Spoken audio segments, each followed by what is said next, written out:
Ngasi Manipur Exploring Knowledge YouTube channel na pujarakli handak Haiti ki president pu lautuna duna hatkibagi matangda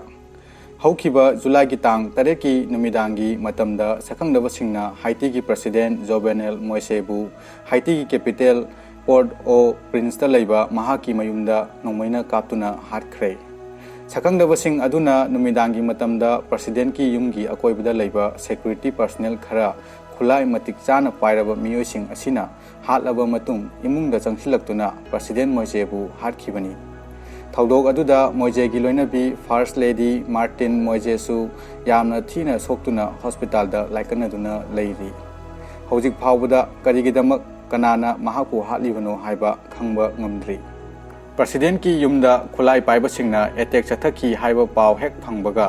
police amadi army na maruoiba lambi kaya thingjinduna thamlaga thi humbagi thabak chathaki mihat pasing aduna leiramba yai thajaba mhamsingda security force singna changsinduna thi humbagi thabak chathaki thaudok asida chenariba miyoi sing hingna phaba natraga hatpa haibasi Haiti police ki amata ngairaba pandamni haina police chief Leon Charles na phongdorakli loinana thaudok asida chenaramba yai haina singnaba miyoi mari police na kaptuna hatkibuga loinana atopa ani amana fare haire United States ta leiba Haitian Ambassador Bochit Edmund na phongdokhibada US Drug Enforcement Administration DEA agent singna setpa uniform ga manana assassin sing aduna president ki yumda sangkhibani hiram asigi matangda Haiti da leiba US Embassy na su yamna lumna lobuga loinana Haiti police na kaptuna hatkraba mi hatpa mari adugi akupa information sing khangba ngamnaba hotnari Haiti da US ki DEA office ama Haiti lengakna counter narcotics program chatharakpada mateng pangnabgidamak leiribani adubu president hatpada chenariba miyosing adu DEA gi uniform setli haina police na phongdorakhiba asi araiba wafam natte haina US embassy gi wangangloi amana phongdorakli amaromda laibak adugi interim prime minister Joseph Claude na phongdokhibada Haiti da leiba miyoi ayambana French natraga Haitian Creole ngangi adubu president ta attack chatharakhiba sing adudi English amasung Spanish ngangi haina phongdorakli assassin sing adubu phanaba hotnabada khudong chanabagi laibak aduda chayol anigi oina Haitian government na state emergency lauthokre amadi Joseph Claude na matam kharagi oina president ki pham puragani Haiti hariba country asi Caribbean Sea da leiba group of island Antilles haiba asigi saruk ama oiriba Hispaniola hariba island asida Dominican Republic haiba country asiga thangnana leiba leibak amani leibak asida France amadi Africa dagi horakpa miyoi singna namna leiba mafam amani leibak asigi capital na Port-au-Prince ni Lebang asida haukiba chahi kayadagi political gi charangnaba tangdu leitadaba crime masing thingamdana thokraba lebak amani lairaban masing yamna leiba lebak amasu oiri lebak asi 1957 dagi hauraga 1986 phawba tamthidaba Francois amadi Jean Claude Duvalier gi dictatorship ki makhada leirami lebak asi malemda ahanba amuba jatina luchingba ningkha tamba lebak ama oikhi haukiba chahi 2010 da su tamthiraba earthquake na maram oiraga mi yamdrabada lakh ahumlom laikhidraba leibak amani leibak asida haukiba chahi ama ani asida president Moise gi mayokta protest kaya tauki Moise haukiba 2016 gi November date 16 da president oina khanki tasengbagi di president election asi 2015 da pangthokadabani adubu political gi tangdu leitadaba kayana yaithokhi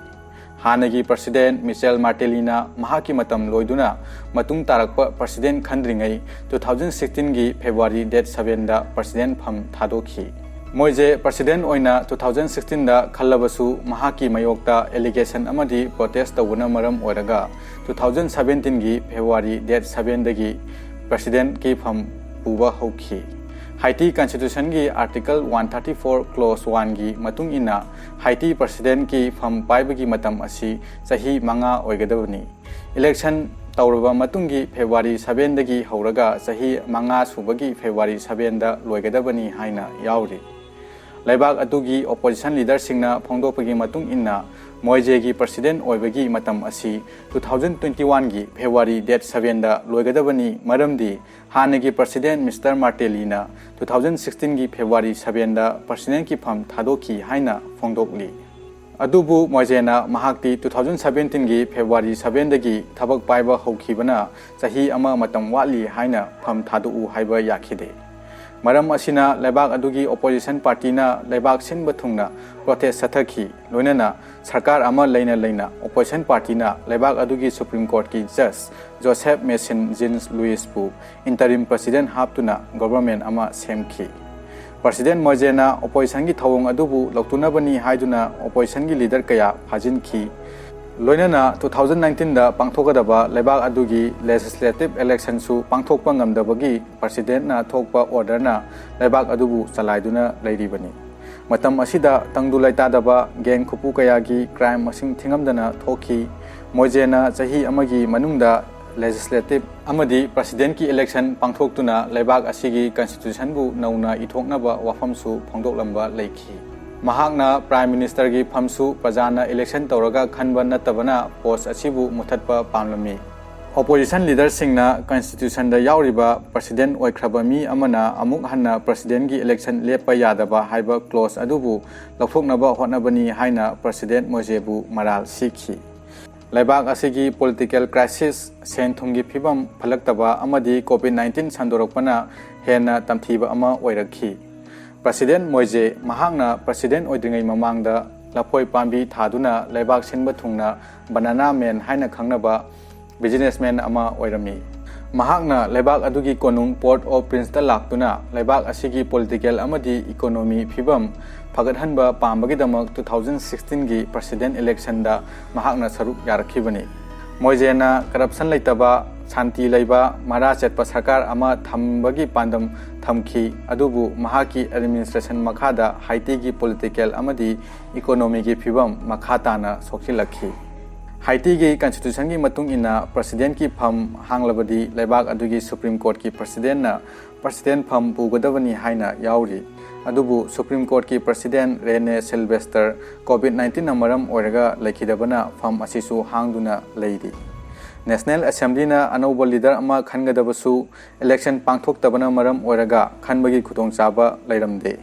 मरम असिना लेबाक अदुगी interim prime minister Joseph क्लाउडेना president की फम पुरगनी मसिगी मतांगदसु प्रॉब्लम अमदी लेरी लेखिद्रबा प्रेसिडेंट मोइजेना प्राइम मिनिस्टर जोसेफपु न्यूरोसर्जन एरियल हेनरीना सिलगनी हाइना लाउथोकलंबा लेखी एरियल हेनरी ओपोजिशन यामना नक्नबा मियोय अमनी जुलाई की तांग 9 दा प्राइम मिनिस्टर ओइना वासक लौगनी हाइना पानरमनी अदुबु थोलिबा थौदोकसिदा प्राइम मिनिस्टर सिनगद्रा सिलोइद्रा हाइबंगमद्री जोसेफना लेबाक अदुदा स्टेट इमरजेंसी लाउथोकतुना एसासिन सिंग अदुबु फानबा होनरी थोलिबा थौदोक असिदा हाइती की प्रजा सिंग पॉलिटिकल लीडर सिंगना नुंगाइतबा अवाबा फोंदोकली